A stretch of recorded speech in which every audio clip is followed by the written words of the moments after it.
we digress. So the Yeah. class we have today, I think, is going to be a very interesting one. So I will pull up a view of this. Yes, the title. So yeah, the title of the class is Michael Phelps Storytelling Ritual. And we're going to combine this with how to make a list of difficult things. Now, the reason why this is important is a lot of people like to develop skills they need, character traits they need, and then do nothing with it. And this notion of team to mission, the notion of you have to develop and then you have to go apply it. And usually, the analogy I always use is if you're sitting on some poolside or beachside vacation with a, pina colada or a margarita in your hand, there's like a very different skill you need. The skill is just to chill out, not pick up your phone, relax. Vastly different than when you're actually trying to accomplish something difficult. And so this combination of understanding the connection between trying to accomplish something difficult, mission, combined with the skills you need is what we're going to go into. So I'm going to share some things that we have a product called On My Mind. I've masked out names and whatnot, but this makes it very real. You get a sense of kind of what's on people's minds, what they're thinking and saying. So I'm going to share one. And so I had to black out the parts that I'm trying to mask identity here, but let me just share kind of what's on here. This individual was writing, OMM stands for On My Mind. The emotion is encouraged. I have been experimenting with courage since blank on Thursday. It's been a very short time and I'm king of liking something early, so caveat that. But I can see this being a positive change. Two changes. The first, starting the morning with courage actions and not starting with what's on my mind. I think there's a lot that we have seen, and this is kind of the shift that's occurred over time where people start with trying to analyze their anxiety. Before you know it, you're falling into this almost a spiral of analysis on analysis. And next thing you know, what are you thinking and talking about? I'm thinking about my thinking. And before you know it, it's like just goes haywire. So in the morning, I get in and get coffee. And so on Friday today, after that, I played AC/DC Thunderstruck. I used to listen to that before my water polo and swim meets in college. I associate it with being competitive and in the fight. Now here's the then started with something I've been avoiding or wanting to push off. So Friday was emailing, giving some truth to blank. Today being avoiding the vacation tracker, note to some banker, also a change had made that I normally would have kept until lunch or after staff meeting and just sent earlier. Was telling blank that emotionally it's a real change from second guessing myself early in a day and getting going. But another thing I've noticed, perhaps being more deliberate on it, is that when you're about to send that email, I really pay attention to details of what I might not know. Even the note to, blank on the card, realizing I don't know the relationship. And this notion that I think is important is I can see an advantage of being in that mindset of fighting more consistently. Also sharpens the attention of what you're doing. This notion of often the best way to learn is you have to generate the shortcut. You have to generate the need. When you are in the fight and you are taking risk, you're moving forward on unknowns, you will start to see all the errors of the details you miss. And oftentimes you'll miss it and people say, well, that's why I don't want to do that. Right. As opposed to if you keep pushing through, you'll get to the right place of starting to pick up details and recognizing the reason why most people don't pick up on details and nuances. And you've ever heard the phrase, God is in the details, right? Or the flip side is the devil's in the details. It's sort of the same idea, opposite sides. It was really cool to actually see this because I was talking to Charlie about this last night. So if you haven't been with us in LIP, this is a continuation from last week, talking about this notion of need to build courage, to do courage reps, right? To actually just get in. And I think we had talked about not starting with your anxiety, not starting with what's on your mind before you do the courage rep. If you do the courage rep, you'll then realize the need to understand what's going on, right? What's happening. And I think that's the point of you become more aware and you pay more attention to details. You pay more attention to things once you've tried something. it can get very theoretical, right? Like, well, I mean, a great example always of when I think about fight, think about going into a boxing ring. Yeah. Versus if you only boxed in the gym. There's something about going into a boxing ring when you're with an unpredictable opponent, which is kind of what the world and everything out there is. Mhm. You pay attention to details at a whole different level. If not, you keep getting punched in the face, Right. punched in the gut. Mhm. And there is a part of learning to spar with real life. And Right. through that process, we learn. So just really quick, I want to give some context that always helps. Give me a sec here. That's really funny, just seeing you on here, Brent. I was thinking about you the other day also, because we were talking, this is why I emailed you last night, just on my mind is that, something you said years ago, I think the phrase was, the human beings have the capacity for avoidance is like huge, endless, or something, it's just so easy to avoid things that are difficult, that are challenging, difficult conversations, anything that just creates any kind of fear or danger, it's so easy to avoid it. Yeah. Anyways. So I'm gonna This is a share funny video. a funny video, just because leadership is hard enough, and often we need to Need a little humor. little humor is needed. So some of you may have seen this. Yeah, the Most King of of you Queens. probably not. It's If you're in the UK, you might not know, but most of you probably know the King of Queens. What's his name again? Gosh, I can't remember his name, but I think she's funny. I can't remember. But anyways, this is a great clip. It's like I'm just gonna play this little clip. Doug, we have lived in this house for 9 years, okay? The scissors have always been in the same place, and yet you continue to ask me where they are. Not to mention the spatula, the pot holders, the pens. Well, I'll tell you something, honey. I have been a tour guide in my own kitchen long enough. Too many precious moments have been wasted showing you where things are. Just learn. I mean, what if I died? How would you flip a pancake?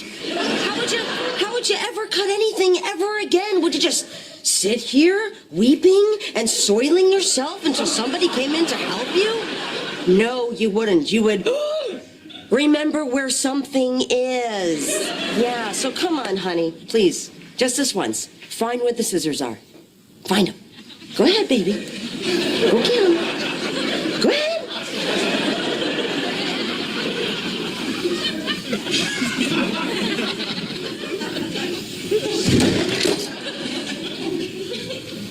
I got him. You got him. You got him. Now, was that so hard? Not really, no. Okay. Hey, do you know? The funny part is that, and there's another clip I found that I couldn't find it again, is he stands there waiting for a second and she's like, what now? And he's like, tape. And he taped, like, just, Anyways, I love the learn.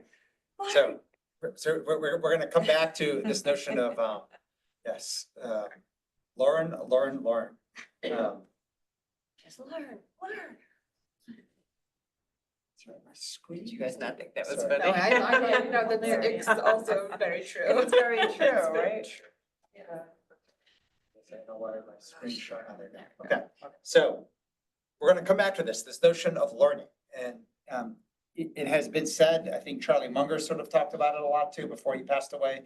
And the partner to Warren Buffett, the notion of learning to learn.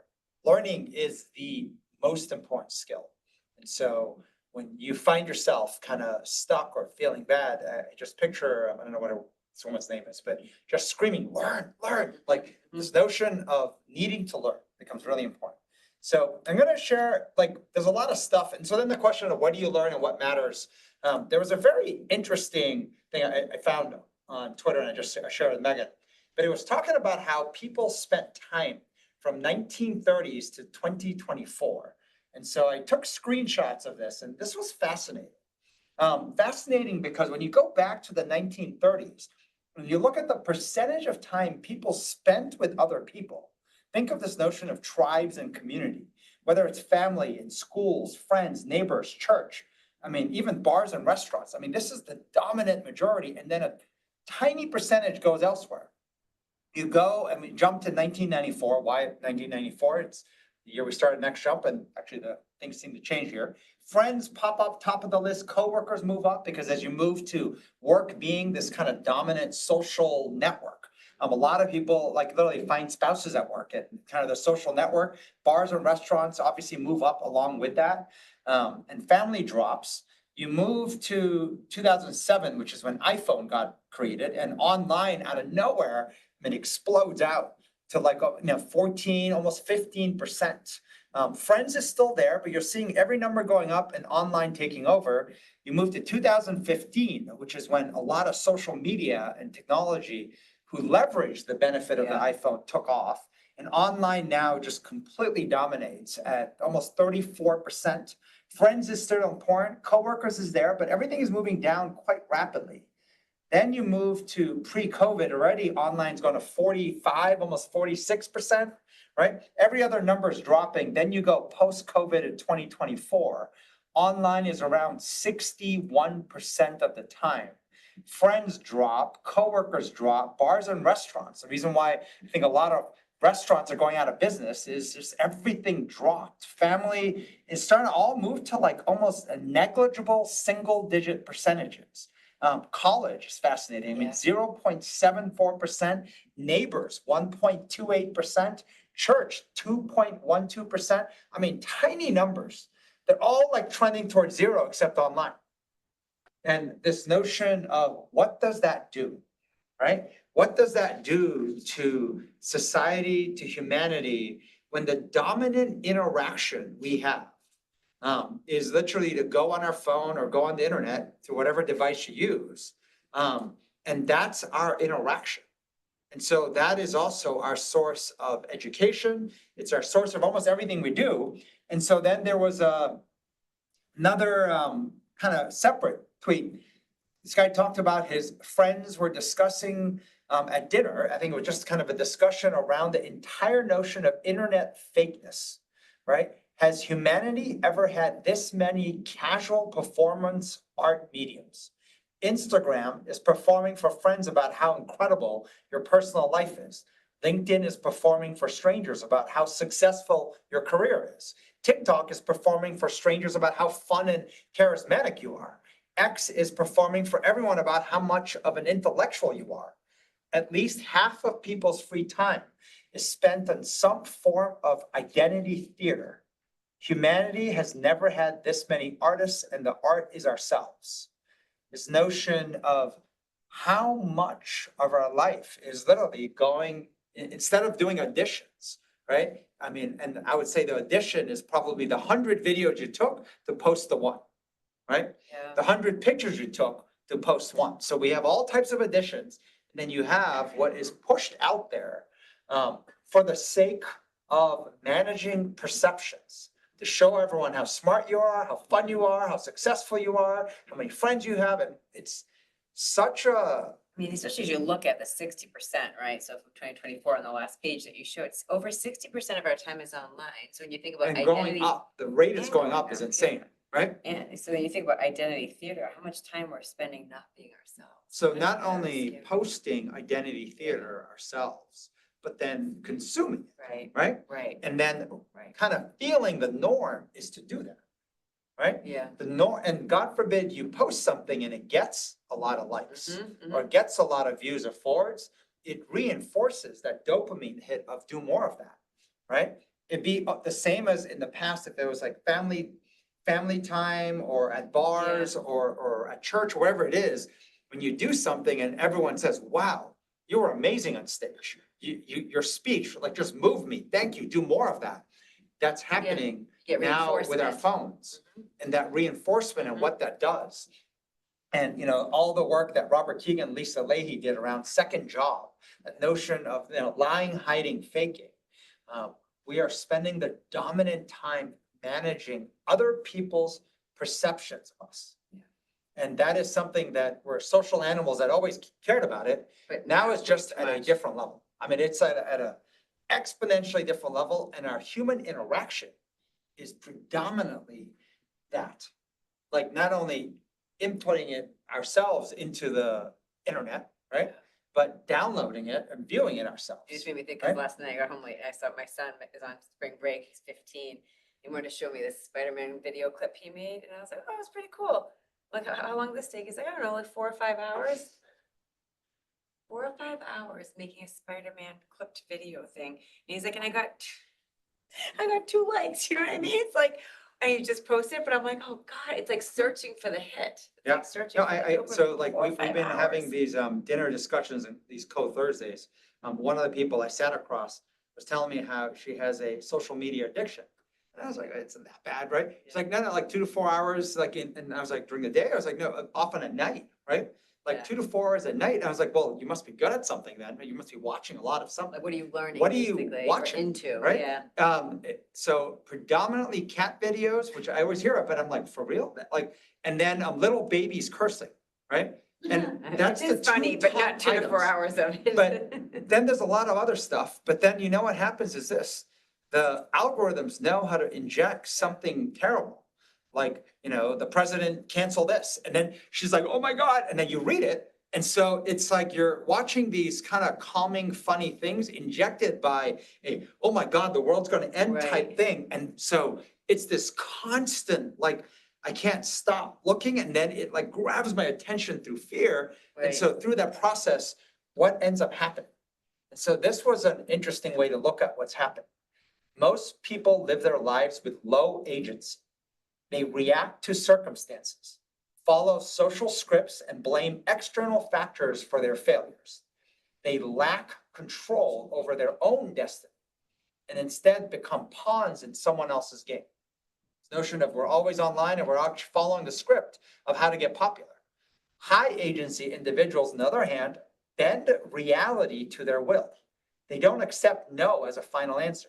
They don't wait for permission. They make things happen through sheer force of will, intelligence, and strategic action.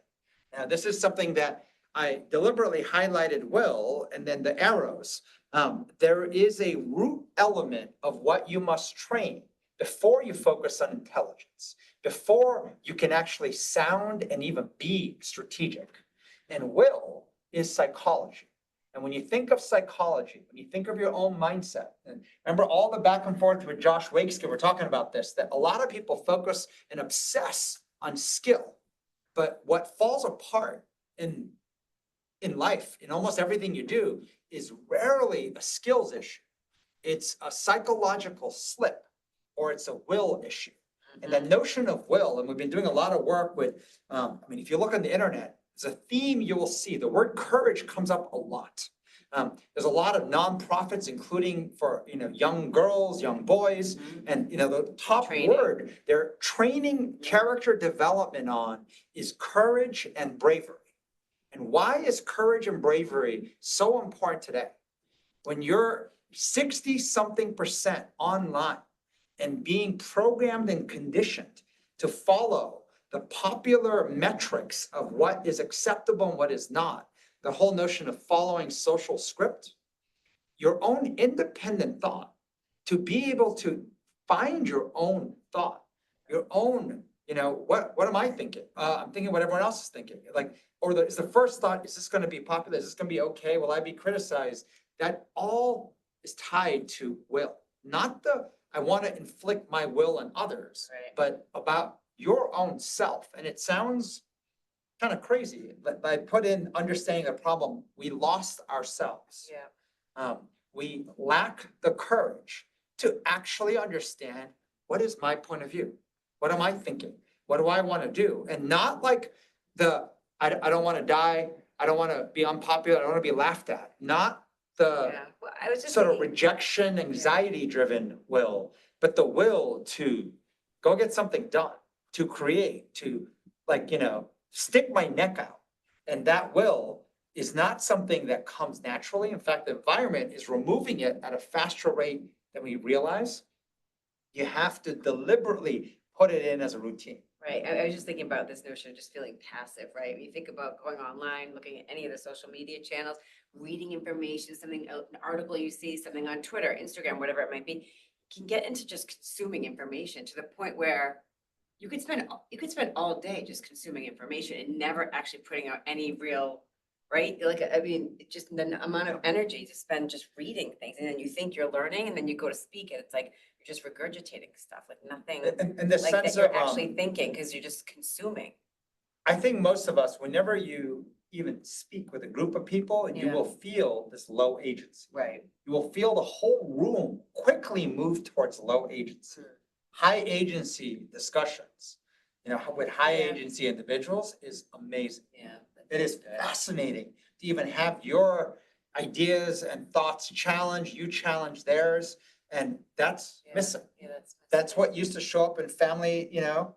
it's what used to show up in churches, in schools, in neighbors and whatnot. Now it's online, and the problem is we're just conforming to what the metrics are saying. Most people are saying, hey, ChatGPT, what should I be asking? What should I be thinking? And if we've given up so much agency, we now ask the general populace and the internet data to tell us what I should be thinking, what I should be asking.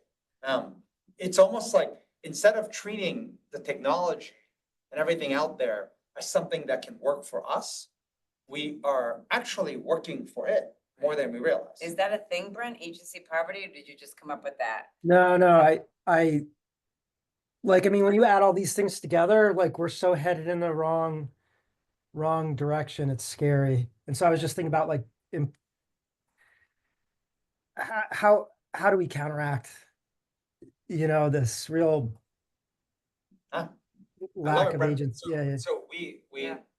we have some suggestions. I think that might be interesting.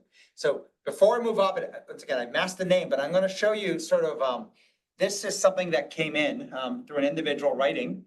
And so I'm just gonna read this really quick. So this is kind of back and forth we have an AI coach. So this individual is going back and forth saying, definitely an area where I could work on is the idea of reactivity versus proactive creativity resonates. Goes back to earlier reflections of being more reactive than proactive, but think more nuanced in this situation. Oftentimes when something external happens that is more ambiguous, I try to find the rules within the situation versus making own rules and acting more as creator of my own reality versus adhering to someone else's. Good, for instance, is the second situation with blank, where the blank continued to fail for on and off, feel like I have been more reactive to what has happened versus finding creative alternate approaches. I like the idea of agency workout. We'll need to think through how to apply, as I think below is more broadly, which seems to fit. Way I'm looking at it, basically getting into mindset of looking beyond obvious solutions to explore more creative directions outside the rules, perceived or otherwise. Now, if this reads like classic jargon, right? Classic, like I can see, this is sort of what I consider like mental diarrhea, sort of like this is a way that most of our minds are responding. So the AI coach wrote back to it, and this was kind of awesome. It's like, I'm going to show you what the AI coach responded to the individual, blank, right?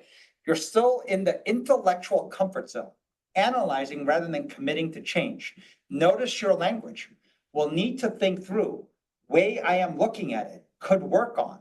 This is low agency speak. You're describing the problem perfectly while avoiding concrete action. Let's flip this. Take the failures. Instead of feel like I have been more reactive, what are 3 specific actions you could take right now? Instead of finding creative alternative approaches, name one approach we'll implement today. The agency workout isn't about thinking through, it's about doing, right? Tomorrow morning, 8 a.m., what's your first creative action? What rules are you choosing to break? What's the boldest move you could make? No more analysis. What's your first concrete step? So I thought this was cool, right? The AI coach literally took like a mental diarrhea jargon note, broke it down and said, hey, wake up, right? I mean, look at your hesitant language and what's coming out, right? How much caveating do we do? We'll need to think through. Way I am looking at it could work on, feel like I've been more reactive, finding creative alternative approaches. This is how most of us speak. Why? It's safer. Yeah. It's safer to talk like It's that. non-committal, Right? right? I don't know how many emails you've gotten or messages from someone, and they pretty much sound like this, and you read it and you're like, I'm not quite sure what to do. I'm not quite sure how to respond. I'm not quite sure what they're saying. I'm not sure if they're gonna do anything different. It sounds like they heard me, but it sounds like they don't agree, but maybe agree a little bit. It sounds like, once again, it's intellectually comfortable, but when it comes to actually getting something done, not there. So how do you change this? How do you start to recognize this is the norm of what shows up? Adam Grant, professor at Wharton, he wrote this thing recently about procrastination is not a time management problem. It's an emotion management problem. You're not avoiding work, you're avoiding the tasks that feel boring, frustrating, or stressful. Stressful being the main word. Postponing prolongs pain. The dread of starting is quickly outweighed by the joy of progressing. So you had a little diagram below, but I kind of annotated over this. The procrastinator is focused on aiming. So before I fire the shot, whatever that work is, I gotta relax first. Now I'm gonna get myself all stressed for the difficulty in front of me, and then I put the fire shot in the green dots because you never fire a shot. You'll be like, oh my God, I'm too stressed. I gotta now try to relax again. Or you draft up something, you might fire a shot. You're like, oh my God, there's so many consequences I have to think through. So I'm gonna spend time trying to relax, read it again. Before you know it, you're in this circle of aim, and every shot you want to fire is in draft mode. And day goes by, a week goes by, a month goes by, a quarter, a year goes by, and the actual shots you fire are so few. And this question is, what do you do every day? What is the work? Versus the non-procrastinator fires a shot, and then you reflect before firing another shot.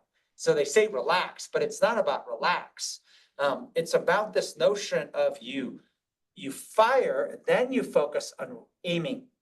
You fire, then you focus on re-aiming. And I had a discussion with Megan on this.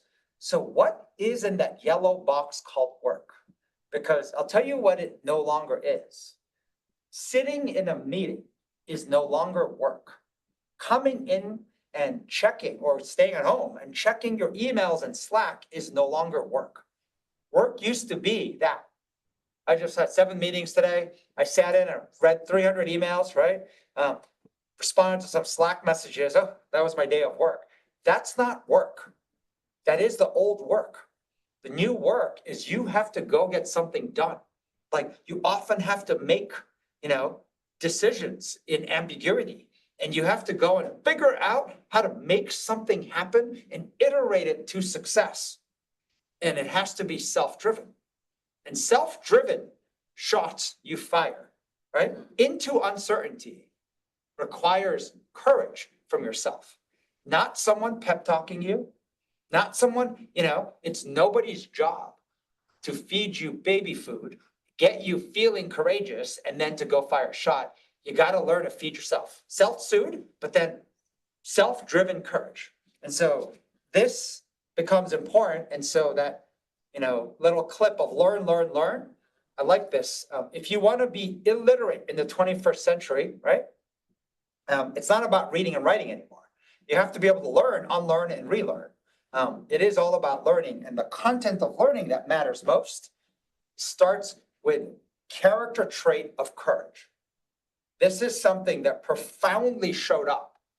It's not even confidence, right? Yeah. Confidence is something that I think shows up Later, afterwards. right. It's almost like the residue that shows up after you've had successful courage reps. You feel confident. Courage has a lot to do with danger, with difficulty, with what feels often impossible.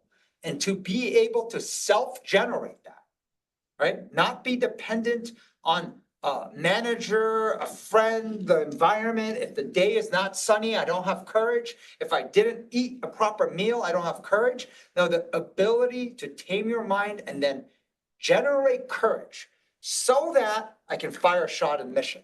Remember, it's not courage and then, oh, that was so much work to get courage, I need to take a break.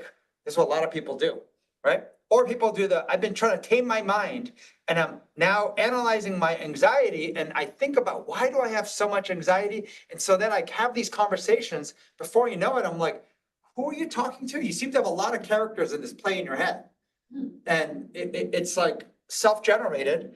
And now you're spinning into anxiety, but you never even got the courage, or you got just enough courage, but you did nothing. To need to learn, And it's like, try again tomorrow, and you go Yes. through the whole cycle So- over again. going to what is needed, courage reps. 2 parts. And the first part includes routine and story. And so this is where the Michael Phelps story will come in. And the second part is actually a list of difficult things. You're not generating courage so you can go and book your vacation. Some people, I know you need that. You're not generating courage so you can go have your glass of rosé, right? You're generating courage to go do difficult things. And there are nuances in practice, leadership in practice in all of these. So diving into this really quick. This was what I wrote back from the On My Mind, the first one I showed you in the beginning of the class. I wrote, I disagree with the AI coach.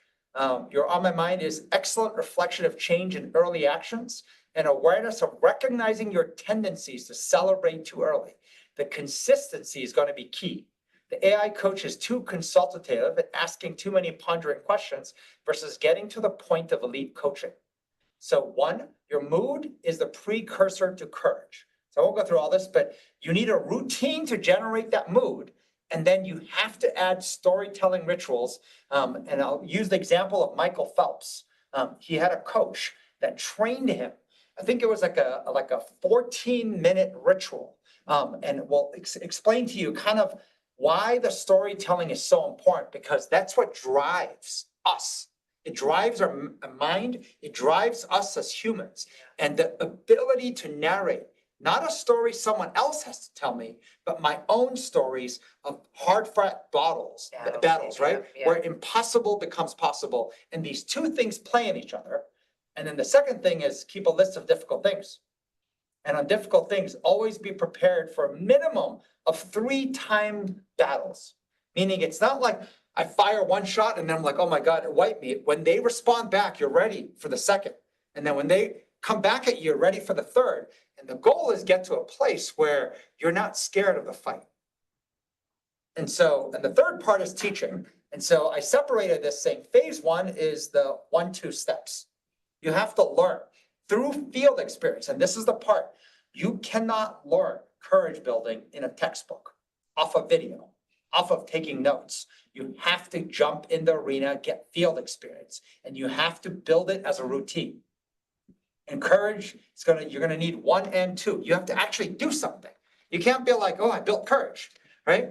But if it's never tested in doing something difficult, you're not building courage. You're building what feels like fake courage, never tested. It's not courage. Courage will come from getting into the arena on difficult things before the second piece of teaching, and that's an advanced rep. So right now we're going to focus on phase 1, right? Phase 2 and the teaching part is advanced. You don't have to worry about it, right? Okay. So the AI coach came back saying, thank you for the correction and feedback. You're absolutely right. I was too consultative and theoretical rather than providing direct actionable coaching. Your response demonstrates much clearer elite level coaching by 1, validating progress while focusing on practical next steps, providing specific actionable guidance. I'm going to read the middle part, the emphasizing the importance of building systems, human systems, right? 1 is mood generation routine, list of difficult things before teaching, right? So mood generation routine before you attacked the difficult things. The Michael Phelps storytelling ritual is particularly powerful. It's a concrete tool for building courage through deliberate practice and emotional preparation. Combined with this AC/DC trigger, creates a reliable system for generating the right mindset for courageous action. So we're going to go into a little bit more detail. 1A, you have to pick your fight song, right? So give me a second. For those of you who don't know what this is, this individual has a fight song that goes back, remembering what it was like to play a competitive sport. And in playing the competitive sport, the pre-warm-up to the sport was probably putting on some headphones, not iPods or AirPods in those days. This individual might be a little bit older, so A little bit more old school. a little more Okay, old school, okay. right? So we will give you a quick preview of the music.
in the middle of a railroad track.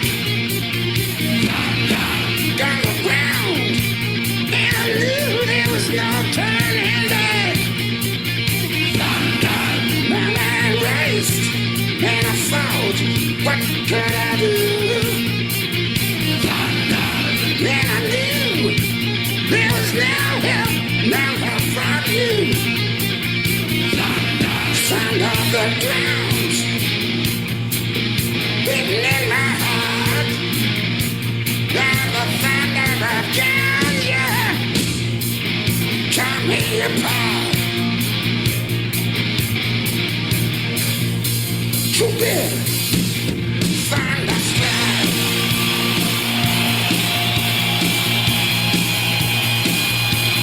Broke down the highway, broke the limit, we hit the turn.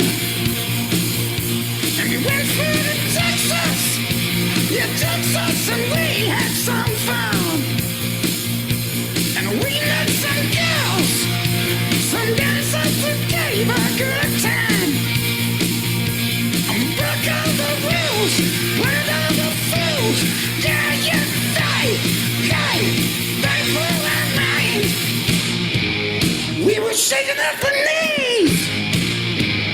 Could we come again, please? Yeah, them ladies were too kind. Too bad. Thunderstruck. Thunderstruck. Come on. Thunderstruck. Thunderstruck. Come on. Okay. Kind Now, of cool, huh? played it for a little longer than you might think, But the chorus has like The- the. generating the mood, right? So in the routine, this individual, while getting coffee ready in the morning, plays a song, right? This notion Fire of up. find your fight song. Daily routine, you're starting getting fired up. So Martha saying, Right? okay, I'm ready, Krista saying, so. Okay, now here's what you'll It's like, find. you have to have a list of shit you wanna go Okay, get done right no, now. sorry, Sorry, no. no. Megan's That's trying to- reckless, Megan's trying to stress you out to make you Reckless. like, I'm kidding. not crap out too fast. Okay, so don't listen to what you just said, Chad, crap. right?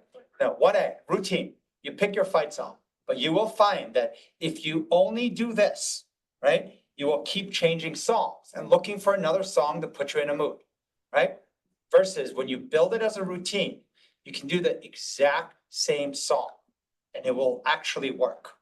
You will see when you get the whole thing right, the whole system right, you don't need to change the variable of the song.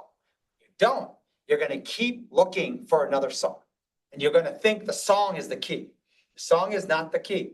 The song is simply the initial trigger to get you into the fight mode, okay? Now, here's what's gonna be important. The second part, story. You have to build and iterate your fight story. So this is what I wrote. This individual saying, I'm testing something with Megan, which is similar to a storytelling ritual Michael Phelps had to recite a series of hard-fought battles where impossible became possible. To reciting the story over and over, adding to it. By the way, nuanced details. Eventually, it becomes a live recency thing, meaning you will eventually be so good that no matter the difficulty, you can instantly go into your data bank of stories and find the most relevant story per the situation. But in the meantime, you're gonna actually get the same stories stacked on top of each other in detail. Battles fought and won to generate the mood for courage. This is all part of the warm-up. Michael Phelps with his headphone. Literally, the coach worked with him. Every struggle, being told and rejected that he fought through to get to this point before he hit the water. Remember, his mission was not like, I do this whole warm-up and then I go home. I do the warm-up and then I jump in the pool. No, this was before going to try to win Olympic gold. Man has more gold medals than any other human being. Had an entire ritual recounting every struggle, every difficulty, how he overcame those to bring him to exactly where he is right now. And the chance and the opportunity to now go do more. That's what's cool. You are gonna find the challenges in your life and you're gonna remember it in a level of nuanced detail that's gonna make the story come alive. And that same story, triggered by song, your fight song, then you're building and iterating a series of these fight stories. And that's gonna be your starting ritual, start of the day, okay? This is all, by the way, useless if you go do nothing with it. Nothing difficult, nothing impossible, useless, right? So please don't be useless. Yes, I think we can agree. Leadership in practice is to become great, do great things. So here's the second part. So I'm going to dive into detail. There was a story article. Paul Graham founded Y Combinator, the biggest startup incubator out there. And I'm going to dive into the section that matters more in this. So he wrote a whole article in 2012 about the word Schlep, blindness. And I didn't realize Schlep is originally a Yiddish word, and it means tedious, unpleasant task. Most people think of schleps as like, someone who's schleppy, or you think about I think like lazy. but I think tedious, sloppy, yeah. but I like the word unpleasant better. Schlep associated with unpleasant. And so this is what Paul Graham is arguably one of the best incubators of startups out there and kind of seeing talent wrote. No one likes schleps, but hackers, like the hackers are like coders, especially dislike them. Most hackers who start startups wish they could do it just writing some clever software, putting it on a server somewhere and watching the money roll in without ever having to talk to users or negotiate with other companies or deal with other people's broken code. Maybe that's possible, but I have never seen it. Okay? Maybe that's possible, but this is the guy who has seen probably more startup founders trying to solve world problems, creating companies, but he himself, Paul Graham, has never seen it in his life. And how many of us are out there looking to make that elegant thing and it just should work, right? He's saying it doesn't exist. I soon learned from experience that schleps are not merely inevitable, but pretty much what business consists of. A company is defined by the schleps it will undertake, and schleps should be dealt with the same way you deal with a cold swimming pool. Just jump in. That notion of, well, have you ever tried to walk slowly into a freezing swimming pool? It makes it much worse. Jump in. The notion of you see schleps, you jump in. He said, you should train yourself to never shrink from a schlep. Some unpleasant task, we have conditioned ourselves. I'm gonna find something that's not as unpleasant versus train the counter muscle. It's unpleasant, bring it on, right? Like, hey, if it's unpleasant, put me in, right?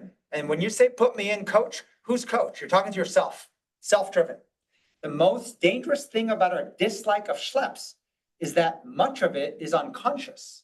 Your unconscious won't even let you see ideas that involve painful schleps. That's Schlep blindness.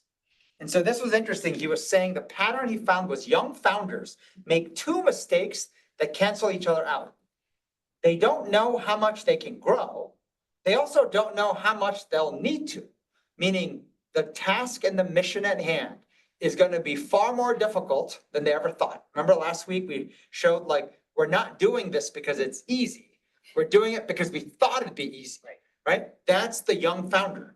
And the young founder also doesn't know that, holy shit, in the process, I grow.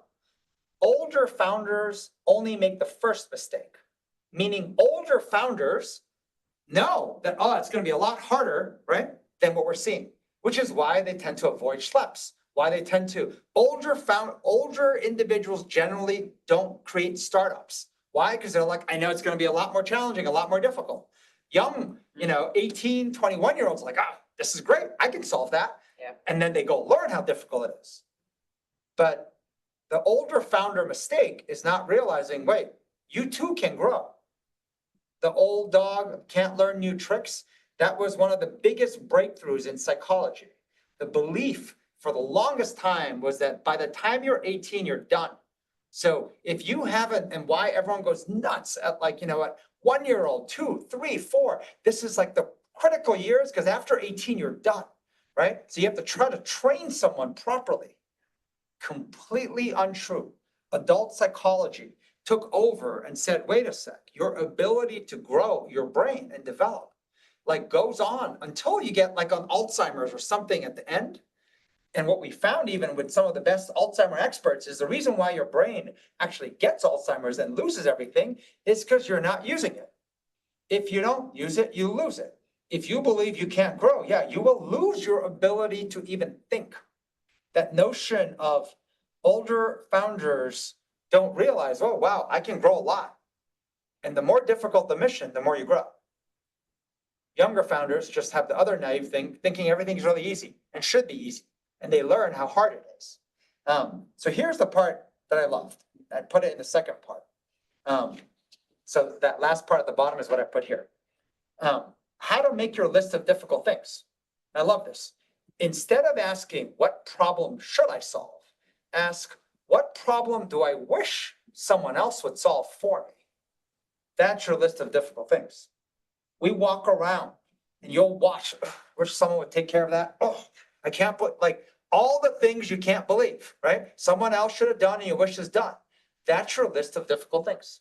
Now, there are other ways to come up with lists of difficult things, but remember, all these are just primers to help you start. So when we take this original note, 1, pick your fight song, 1A, right? That's the routine. As you start your morning, you play your fight song, and then you start narrating your fight stories. And you're going to build and iterate on this because as you tell it, it's going to get more color, more nuance, more detail. You're going to talk about the things that were impossible that you accomplished. You're going to talk about, right? And this is all to yourself, right? You're going to talk about, and at some point share with other people, right? But all the world bent to make it more impossible for you. And guess what? You triumph. And that's the story you're going to tell. You're going to remember in excruciating detail, and then do not forget number 2. Otherwise, it's all a waste. Make your list of difficult things and then go fucking attack it. Do not generate courage, which is fleeting and hard enough to generate, and then say, "Whew, that was a busy day of work. Now I'm just going to go and become a robot slave to my emails and do a couple meetings, a couple email responses, right? Slack messaging, and now I'm going to go home." Please don't do that. So the very last thing I will end with is this. There's a song Megan and I in our toughest times have loved. And it's something that is all around struggle and toughness. It's from one of our favorite. Sorry. Yeah, this was like a decade ago, but it's like such a good one. I'm gonna play this. This song is like and then 30 we'll years move old, to Q&A. But we'll just hear a few lines of We this the song. clean version. Yes, the clean We version. listen to the explicit. Let's just be. I love the LFG.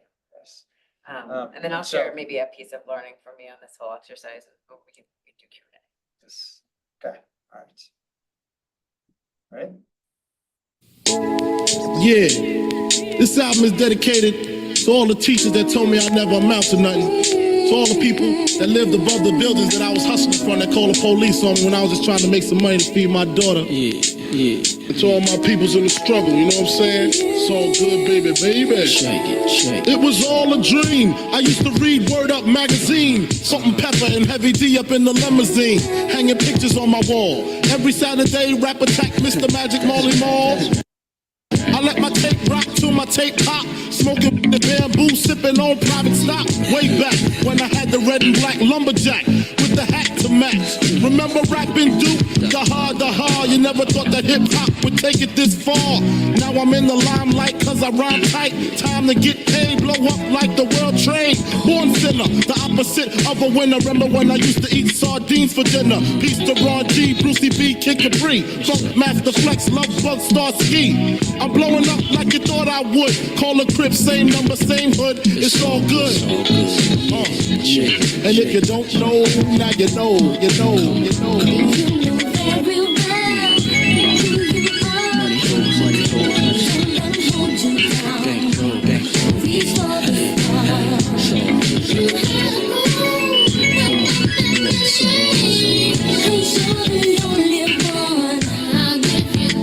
I made the change from a common thief. That's a good one. I'm It trying to play does. more of it. Megan, tell me to No, stop. I mean, it's a good, you guys know the song. It's such a good Or one. maybe some of you don't, but Oh my No, I God, love it. some of you weren't born No, yet, but that's. No, you know what I love is I was showing, sometimes you watch like the Rocky clips and Apollo, the Creed. Yeah. And there's I think it was Creed 3. There's a scene where he's about to lose. And I think it was Creed His 3, coach, right? but his coach basically says like, Could've been like, Creed you know, three, one Creed, right? sorry, well, that's Creed 1, 2, 3. It's Oh, right, there but, it is. but there was a scene where he basically, I can't remember which one exactly it was, but I was playing it for Megan earlier, saying, the coach says like, I'm gonna throw the towel in, you're gonna stop. And he says, do not. Like, and he said, you don't have to prove anything. And what Creed wants to prove, and what he says is, I want to prove that I was not a mistake.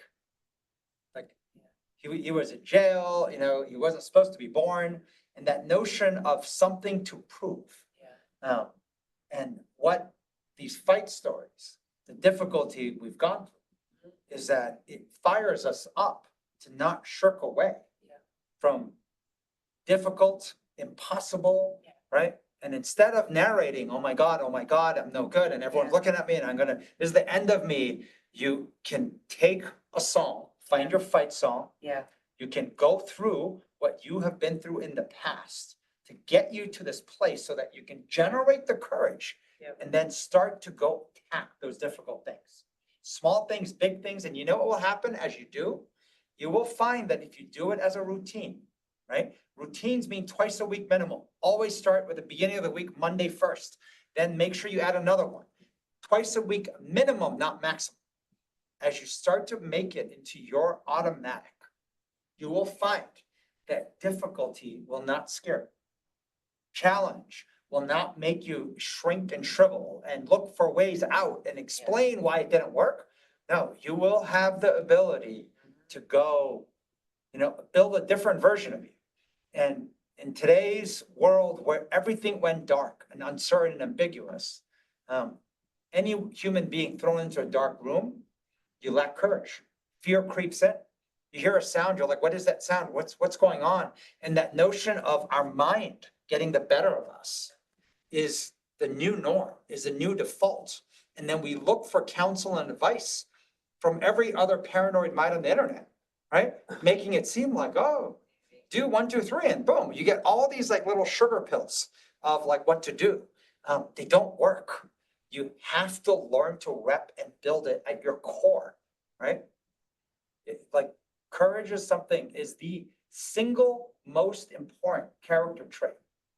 And the reason is situationally, the world's gone so humanly scary by default that if you don't have courage, you have no shot of learning, of curiosity. Everything that comes after starts with courage. And that is something you have to rep. So. If you guys have questions, give you a second to put it into the chat, or if you want to unmute. Okay.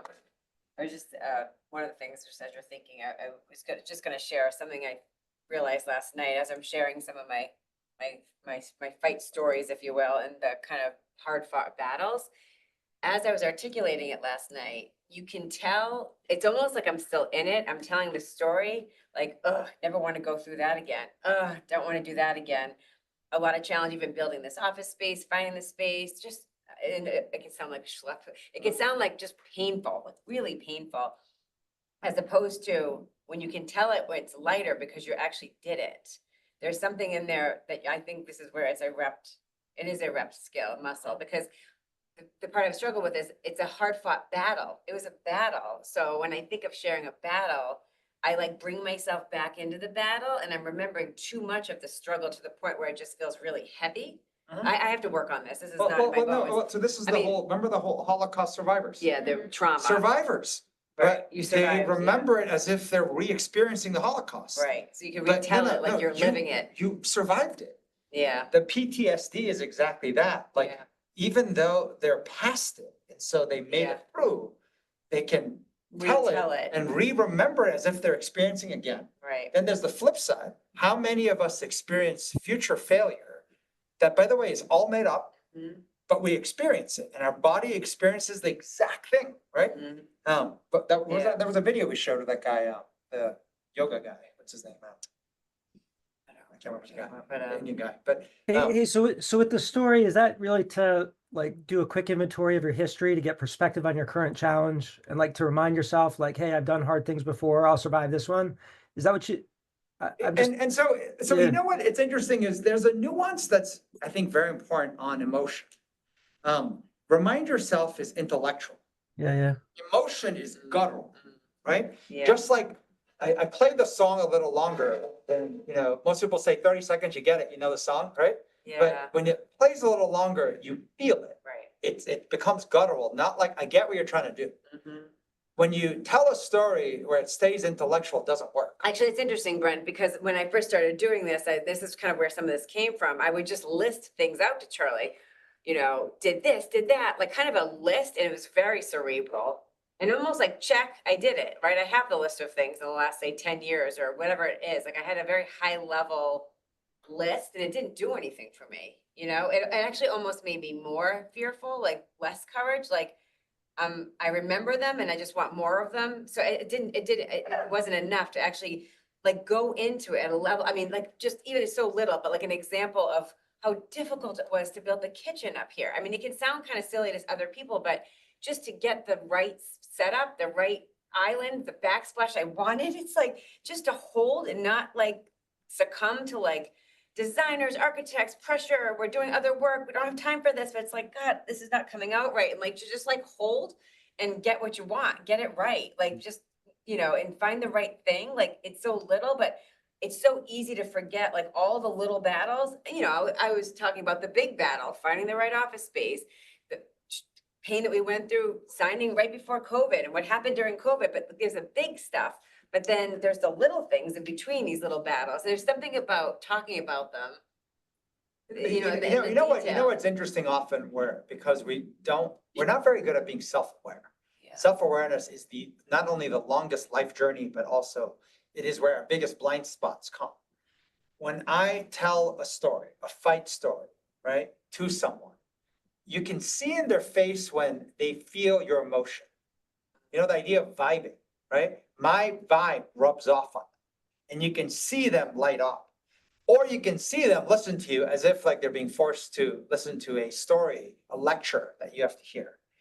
One generates emotion for yourself that rubs off on the other one just doesn't. So like there is a difference, and that crossing that line of moving from what is just a reminder and a recital of the facts and the story versus a story that you relive it and you feel it. Like, can you tell it with enough vivid detail and color so you relive it? A lot of us will do this on things like, when you go to an amazing restaurant and you'll talk about the dish and the food experience of or a movie you remember. And oftentimes, two of the most common things that we tell friends about is a great restaurant, right? Or a great movie. Like, and when someone says, like, what's so good? And the retelling of it has color. Like you can feel like it's almost like I get hungry listening to the person talk about the meal or the movie. I'm like, oh, like I want to watch it. That's the storytelling. The struggle is like, because it's about battles. So this is just, I feel where I'll make it's like almost dramatize it. But can I tell you, like, Yeah, don't forget, you're making a list of difficult things. you have to go after. Oh, get no, that. I'm saying you're making a list of difficult things. Yeah, So if you tell a story that makes you feel heavy. of You're not gonna go- cushiness, Okay, of easiness and lottery winning and whatnot, Right. you're not prepared to go do Or if you make difficult it too things. heavy. If it's like, No, oh but my when you God. say too heavy, the more difficult it is heavy. You're feeling the schlep of an unpleasant task in front of you. You're feeling a cold swimming pool. Who wants to jump in? Right? You're literally feeling the cold swimming pool that you dip your finger in. You're like, oh God, I don't want to do that. Yeah. Right? Like, remember, it is so that you can go attack difficult things. Yeah. So you have to remember, right? You have to remember that this isn't the first one. That's what I felt then. And then I overcame it. Maybe I got pushed in and I realized how I can do it, right? But this notion of like, I not only survived, I conquered, I triumphed, I beat what was supposed to not be beatable. And when you go into those details, it can get you ready, combined with song, to go and take a shot at something else difficult. And when it comes back at you with more schleppiness, you're ready to go again. And that's the part where you're getting to a place where it is part of your, And Greg, we'll have you end it if System, you want, because I'm right? reading it, but. you're building Yeah. a system. Yeah. A human system for yourself, right? Mood generation, because that is a precursor to go attack something difficult. Go ahead. So the Gregor, I can jump to Yeah, any go ahead, slide. which is Greg. why I'm Sorry, putting I it. didn't read it all. It's good to see you, Brent. Can you hear me? Yeah. Yeah. This is a little bit more for the second part, which is like the difficult thing. So again, newer, I'm trying this out, but I've been separating into kind of bigger versus smaller kind of challenges. And I do like the kind of the sentence of what do I wish basically someone would solve for me. But so two things. One, I've been finding to some extent, even like a smaller challenge or things, one, it can feel so smaller challenge in the sense of like, even if I solve it, it's not going to make a huge difference to the big things that I want to solve, but still very frustrating. And I can, it might be a people person, for instance, of someone on my team that's frustrating, or it might be like a particular client issue or something that's like kind of nagging. So on one hand, I'm finding even if I start the morning with it, it's like getting me into the mood and I'm kind of making some momentum. But I also feel like I've made the mistake before of overdoing that I'm making progress on something smaller and I'm not oscillating back into the important things. So No. anyways, it's No, Greg, so Yeah. excellent, question. Remember in the Leadership Academy, what we taught of self-driven was at the bottom, Yeah. right? The very top was the hardest mission for you. Then there's hard and then there's easier. Yeah. Remember, when you Hardest. rank these things, it's always situational. The problem is if you only look at the easy thing or the small thing, you can make it the most important, difficult thing in your life. And you'll see that just because you take that small thing, which is schleppy and unpleasant, and you accomplish it, because after all the courage routine, it produces nada, right? Like, it's good, like, I walked around the office and there's like little nicks on the wall, so I'm so annoyed, so then I go take a little magic eraser and erase it.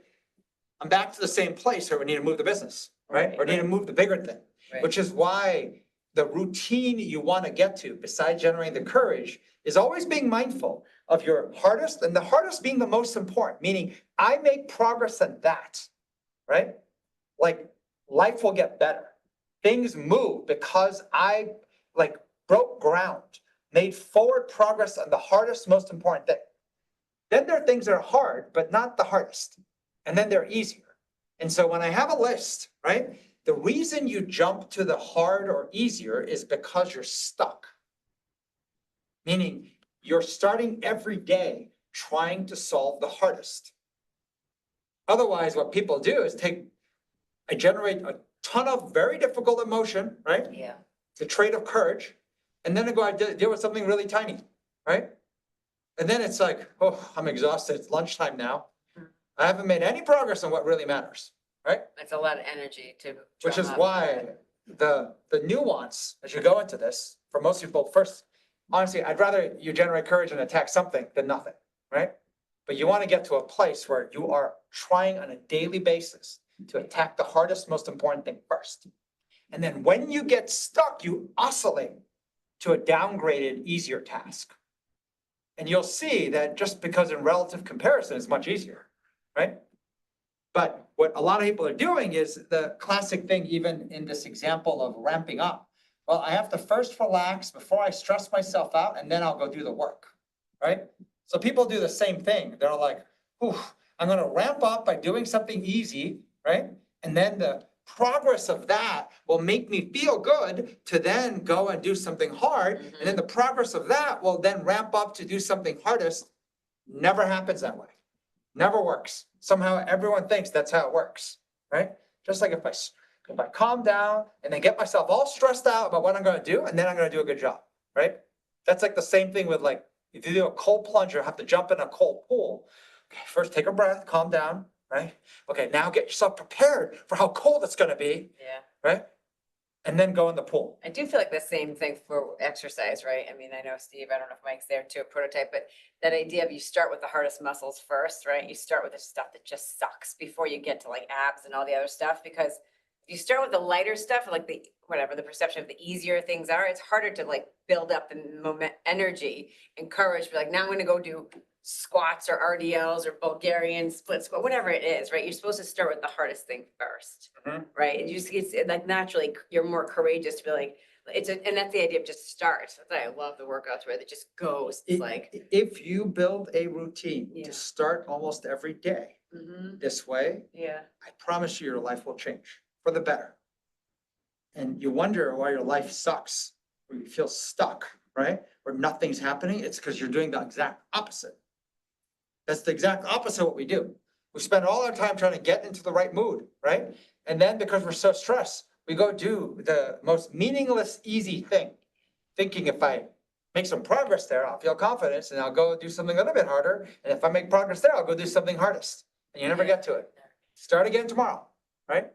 Every freaking day, right? It's just, once again, these skills are not taught when we had to go work in factories.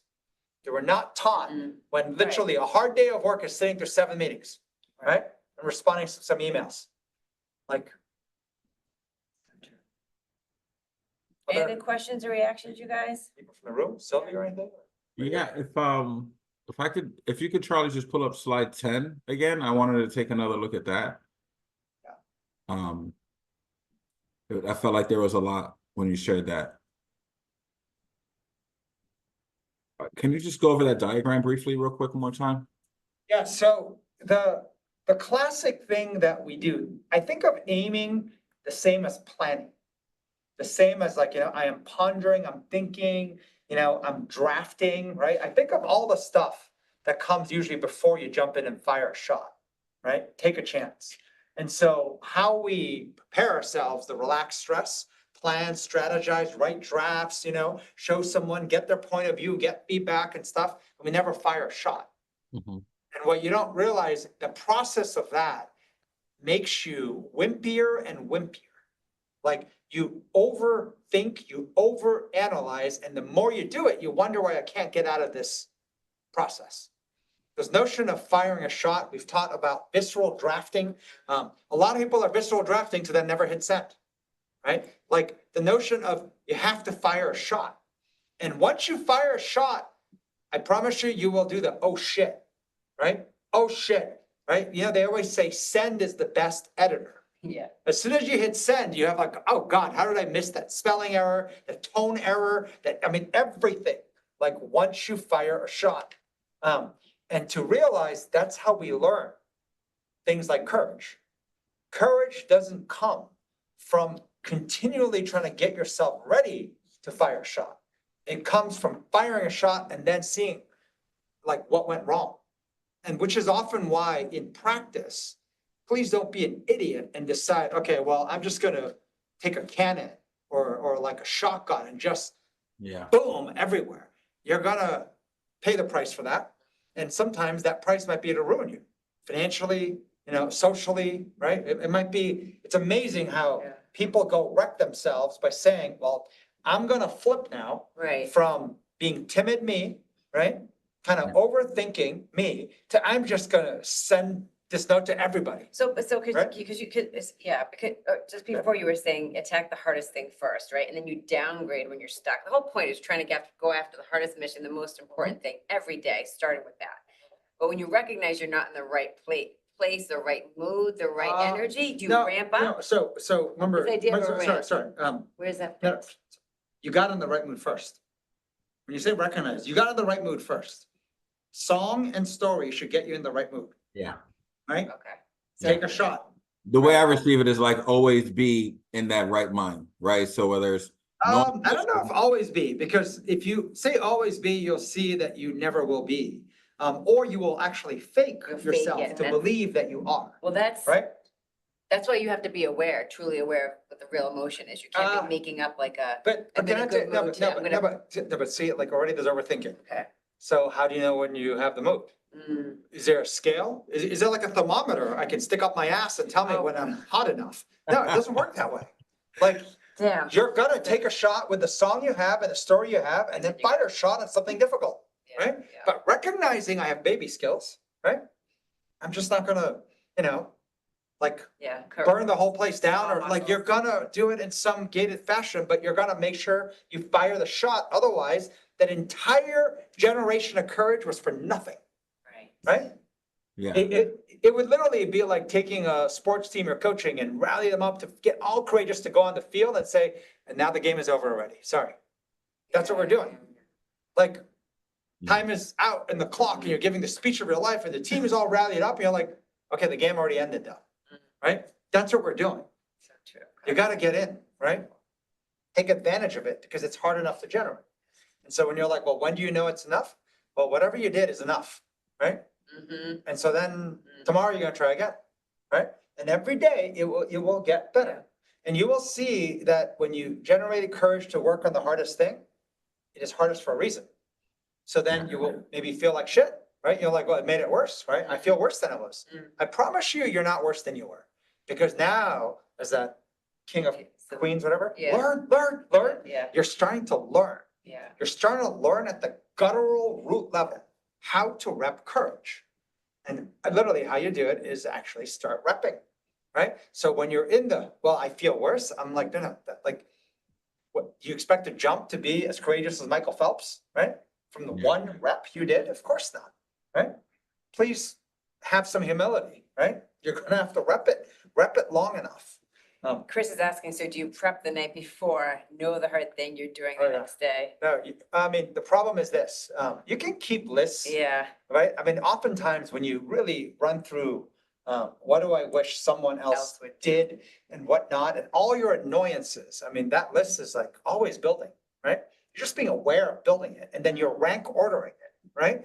You're rank ordering, like, I mean, microplastics, and just hearing that now there's like, you know, because fish eat the plastics, but then the plastics are in the soil, so it even gets in the plants. Yeah. I wish someone would fix that, right? Okay, that's a hard one, right? Hardest one, okay, I wish someone would fix that. But there are other things like that in our lives that you wish Somebody else someone would fix. solve for you. Yeah. And that stuff, like, it's like the stuff that kind of is important to fix. And as a result of it, everyone's going around, I wish someone would do that. So you start to Build understand the list, and building that list and having it a night before is not bad. The problem is, do not underestimate overnight, you will lose all courage, right? Overnight, our dreams, our fears, and our subconscious just wreaks havoc. And social media and the internet is set up to make you feel like a wimp, to make you feel inferior. So you're gonna wake up, right? Feeling that way. Whatever you look at on the internet is gonna probably make you feel that way. So you have to take it upon yourself to self-generate courage through the right routine, through the right story. And the story should not be like about the movie, you know, Rocky or, you know, or Creed. It should not be Right. about like It has to be someone your else's story. life. It has to be Your yours. story. Agreed. And if you truly do not believe you have any, right, I would say, wow, that is one of the weakest muscles then that must exist, which means your ability to get better is a lot more. You see someone who has never exercised, never ever focused on nutrition. Oh my God, to get them healthy is the easiest. It's like, stop eating the bag of potato chips at night, right? Like, it's like so many things you can just adjust so fast. Or eat half a bag, not the full bag, right? Of the supersized potato chips. Like, there's like so many easier ways to help someone who has done nothing. Yeah. So, yeah, I wouldn't be scared of, be bad at it. I wouldn't be scared of trying to like measure like what is enough courage. I was like, you don't even know how to read it, right? Just about getting yourself and your mind and body regularized to building the system, this routine. Anything Build a else? routine and then jump in the pool, or right? Build So, a but you look routine deep and in jump the thoughts. pool, yeah. Like, what are you? I'm just relating it to a lot of the things that I have learned, right, over the years. So like music is sound is a very powerful way to entrain your mind and body. And when I was a professional actor, I studied something called movement psychology. Some of the greatest actors you see today will spend hours listening to particular songs that create a feeling in the body that gets them low, like Tom Hardy. That's a perfect example. He's an incredible transformational actor. He will spend hours marching around a studio. Wasn't like a natural hardcore bodybuilding guy. He's a sensitive Yeah. actor. You wouldn't know that from the characters he's played, but he is, right? All of those Game of Thrones actors, these warrior types, spend hours listening to particular sounds that help them drop down deep into the body, low to the ground, and into their warrior, right? So actually, all of this is like scientifically backed and very provable. Even creating a story and sound, that's a great way that actors prepare before they enter a character, play, film, scene, right? I can't tell you how many characters I created with the use of sound and movement. And it's very, very good for non-actors as well, for generating mood, creating, and also tapping into your own multi-dimensional nature. You are not just like the sum of how you present today or who you were a week ago. You have so much more inside of you. And I think most people know that intuitively. Yeah. So challenge yourself, like go for it. You said the movement thing, it made me think of the Jim Lear, the Matador walk, right? It's like to build courage to Jim Lear, the best-selling, you know, the idea that you could actually, what's it called? The bull, what's it called? The Matador walk with the bullfights. How do those guys get out there with like they actually practice walking proud and chest, you know, open and all of that, but to actually have courage to fight a bull or be in the ring with a bull. So Pacino famously vomits before he goes on stage. Yeah. Every night when he does Broadway or Shakespeare in the Park, he gets very anxious, but he does a ton of preparation to get that into his muscle memory, his emotional memory, his physical memory. And then you just work through the fear and hope that all of your preparation stays with you. And I think what's interesting is this, I mean, a lot of the work we did even with the military, Yeah, the part that happens, I mean, they use physical a lot. right. But as I said, physical is 15%. It literally is the entryway. It's often easiest to start sound, movement, physically. But the 85%, the super dominant majority, is actually what's happening in your head. And that is story. And so all those things, right? And often you can't see what The story they're is telling happening. themselves And in totally. fact, they automate Yeah. it so much, Yeah. even they don't see Yeah, how rapidly it occurs. yeah. And then what ends up happening, kind of the second part of difficult things, often a lot of people, by the time they're being analyzed, like when you're going to the Olympics, Yeah, just competing for gold is difficult. Literally by a hundredth of a second, you will podium or not. 4 years of training of your life, right? And you will actually go gold versus silver. I mean, the difference of being number one in the world in that one sport, one field. And so a lot of things, the difficulty is already set. It's already almost like a given. yeah, And so as a Yeah. result of it, what we see though, is we see them do 1A, right? Whether it's certain music or whatnot. yeah. What you don't see, of course, is what's happening in All their the head. fight stories, right? yeah.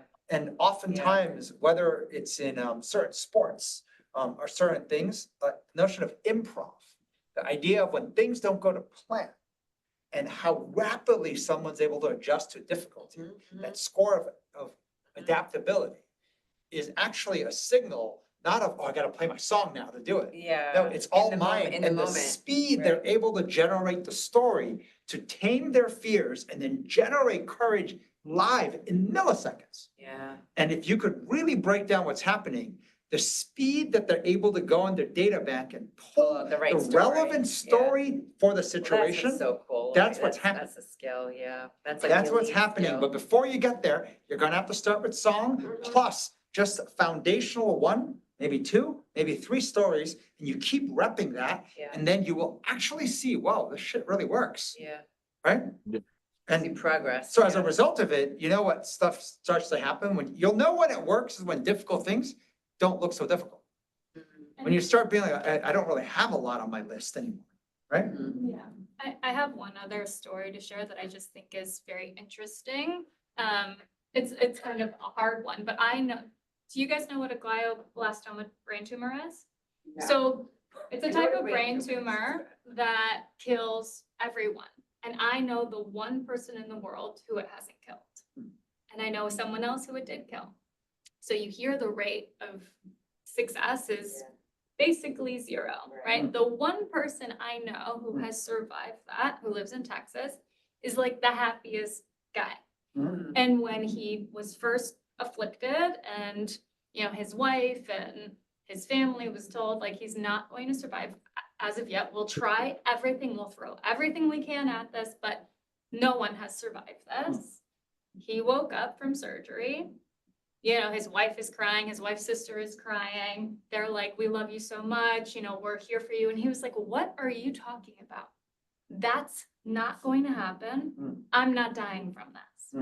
I'm not. And laughed in his wife and sister-in-law's weeping faces. No, sorry, not me, not gonna happen. And he has not died, and it's been 16 years. Unfortunately, someone else that I know was diagnosed about 1.5 years ago. Accepted his diagnosis, did the best he could, and then did pass away. Worked through his bucket list, and died shortly after his 40th birthday.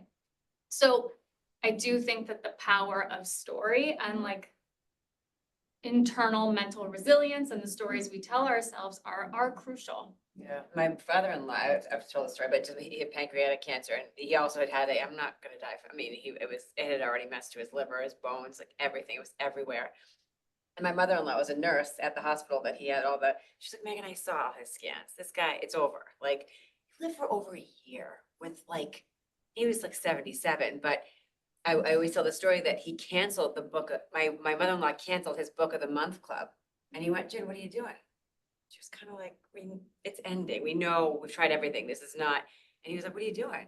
He lived for a year. He had his book of the month club coming. Like he had I don't know what you're talking about. Like, and also she was a nurse. She always said the people who come in with a good mindset, you know, that I'm going to get out of this. I'm going to get, well, meanwhile, she also passed from because she's tried, but it's like, there's a part where it's like, it's majority mental, which is like, it's crazy if you think about it, the power of your brain to actually tell yourself and just keep repping it. You know, I wonder what the people like that person, what they're telling themselves every day and how they're. So this was a slide The that we strength of that. kind of went through. We covered, remember last time, the whole one thing, it's courage. Courage is the most important skill Yeah. because on the right, so the mission, the difficulty, danger, conflict is kind of what the whole world became. So avoidance of difficulty, avoidance of danger, avoidance of conflict is what we've actually learned. But the slide on the right, if you go into more detail, let's talk about anytime two people focus on one thing, it manifests twice as fast. This, like all things in life, works much more effectively if both people sincerely believe in themselves. That notion of belief and this notion of 20% defense. A lot of us are spending 100% just trying to stay okay. And just trying to stay okay doesn't get you anywhere. You still score 0, which is why every day that goes by that happens, like you're just gonna have a worse day tomorrow because what did you get yesterday? 0. Like I just went from drowning to I'm above water now. Yeah. You have to learn to play offense. And that notion of offense comes from self-soothing is the defense, but self-driven offense is self-driven courage. You have to learn how to believe in yourself to go after stuff, to go after difficult stuff. That's a trainable skill.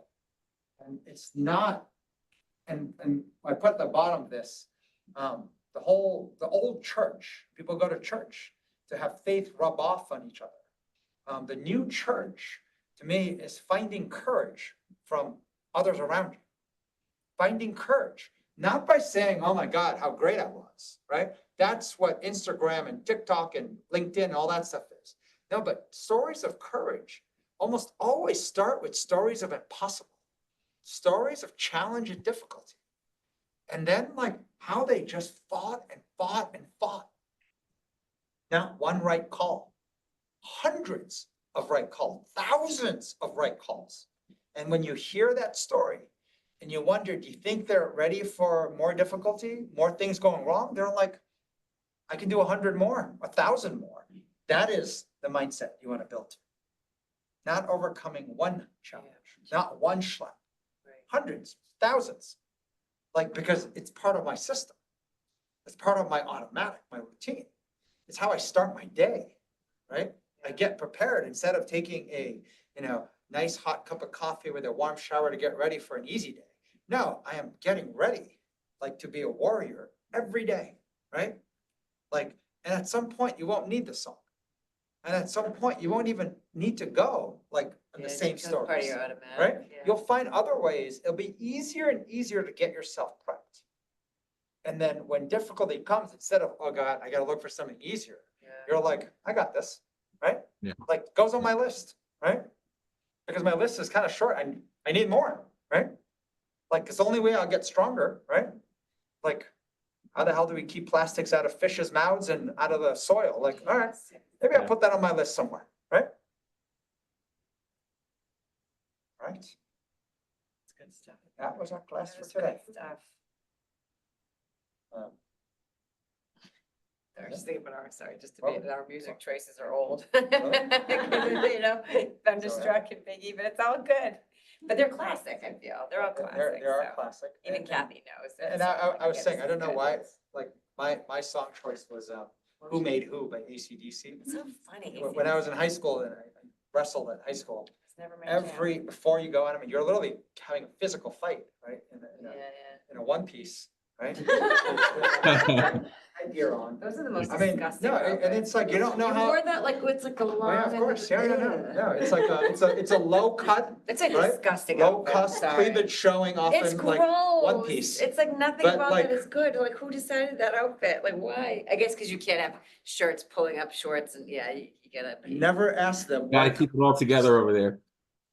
Go what? You gotta keep it all together in that suit, in that I jumpsuit. never asked, why could I Yeah. not just wrestle in a regular pair, t-shirt and shorts I know, or I a know. speedo? I get it. I get it. I don't know why, but whatever it is, the one piece swimsuit, It's right? just very A real unfortunate. ugly version of the one piece swimsuit was the outfit.